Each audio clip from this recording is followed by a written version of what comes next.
Ya, Bismillahirrahmanirrahim. Assalamualaikum warahmatullahi wabarakatuh. Hamdan wa syukran lillah, amma ba'd. Bertemu lagi dengan saya Pak Sunarto SPD. Insya Allah pada pertemuan hari ini kita akan melanjutkan materi pembelajaran kita, di mana pada pertemuan sebelumnya Bapak sudah menyampaikan dan membahas secara terperinci terkait materi tentang fotosintesis. Insya Allah pada pertemuan hari ini kita akan membahas materi tambahan, yaitu materi tentang metabolisme. Apa sih yang dimaksud dengan proses metabolisme? Jadi proses metabolisme adalah proses serangkaian kimiawi yang terjadi di dalam tubuh makhluk hidup. Sedangkan untuk lebih terperinci, proses metabolisme bisa kita maknai sebagai proses pembentukan atau penguraian zat di dalam sel yang disertai dengan adanya perubahan energi.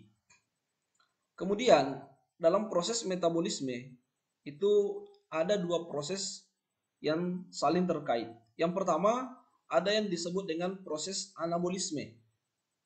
Proses anabolisme adalah proses pembentukan senyawa sederhana menjadi senyawa yang lebih kompleks, atau senyawa yang lebih kecil menjadi senyawa yang lebih besar. Di mana contoh daripada proses anabolisme adalah proses fotosintesis, kemosintesis, sintesis lemak, dan sintesis protein. Jadi, dalam proses anabolisme, dia ibarat orang yang ingin membangun sebuah gedung. Maka dia membutuhkan banyak bahan.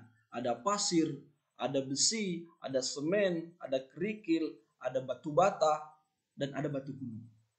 Di mana semua bahan-bahan ini akan diolah untuk membentuk sebuah bangunan. Jadi dia dari bagian yang terkecil diubah menjadi bagian yang menuju bagian yang lebih kompleks. Sedangkan kalau dia katabolisme adalah kebalikan dari anabolisme, yaitu proses penguraian atau proses pemecahan senyawa dari senyawa kompleks menjadi senyawa yang lebih sederhana. Jadi dia dari senyawa yang lebih besar menjadi senyawa yang lebih kecil. Contohnya adalah proses respirasi sel dan proses fermentasi. Untuk penjelasan lebih rinci terkait dengan katabolisme sebagai contoh respirasi sel, akan ada video khusus yang membahas terkait dengan respirasi sel. Kemudian, dalam proses anabolisme, jika dibandingkan dengan proses katabolisme, dari segi kebutuhan energi itu berbeda. Dalam proses anabolisme membutuhkan banyak energi, sehingga prosesnya terjadi secara cepat dan efisien. Dalam proses anabolisme, itu dia membutuhkan lebih banyak energi dalam bentuk panas. Reaksinya itu disebut dengan reaksi endergonik atau endoderm, karena dia berasal dari dalam.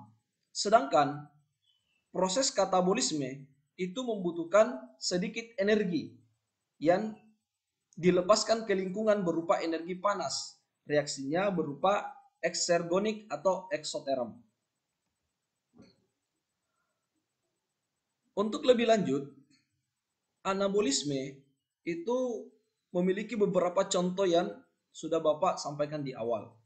Di mana sering kita temui bahwa proses anabolisme ini salah satu contohnya misalnya adalah proses fotosintesis. Di mana proses fotosintesis ini itu meliputi dua proses. Ada yang disebut dengan reaksi terang atau fotolisis atau penguraian air yang terjadi di membran tilakoid yang terdapat di dalam kloroplas, biasa juga disebut dengan grana. Sedangkan reaksi gelap atau biasa disebut dengan fiksasi karbon dioksida atau pengikatan karbon dioksida atau CO2 itu terjadi di dalam mana? Stroma. Oke. Kemudian bagian kedua dari contoh anabolisme adalah kemotaksis. Peristiwa penyusunan zat organik dengan memanfaatkan sumber energi hasil reaksi kimia. Di mana kemotaksis ini adalah proses yang terjadi pada makhluk hidup yang tidak memiliki klorofil, misalnya bakteri, ya.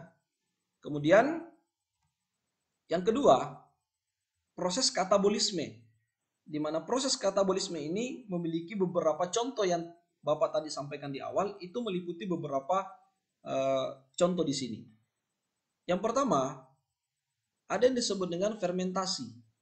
Apa yang dimaksud dengan fermentasi? Proses produksi energi dalam sel keadaan anaerobik, atau dia tanpa oksigen, atau pembebasan energi tanpa adanya oksigen.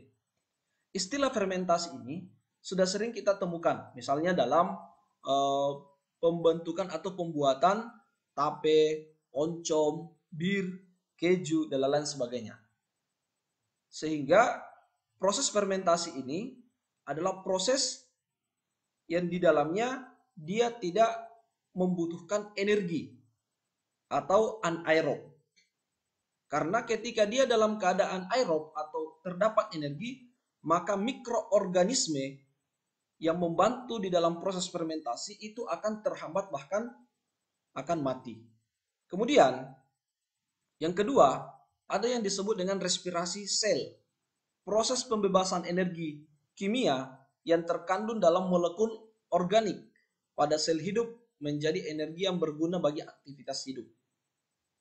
Respirasi sel ini kita biasa ketahui bahwa ada beberapa tahapan dalam respirasi sel itu sendiri.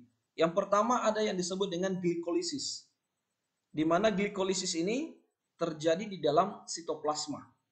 Kemudian ada dekarboksilasi oksidatif. Yang ketiga ada namanya siklus Krebs atau daur Krebs, atau dia terjadi di dalam mitokondria. Dan yang keempat ada yang disebut dengan transfer elektron.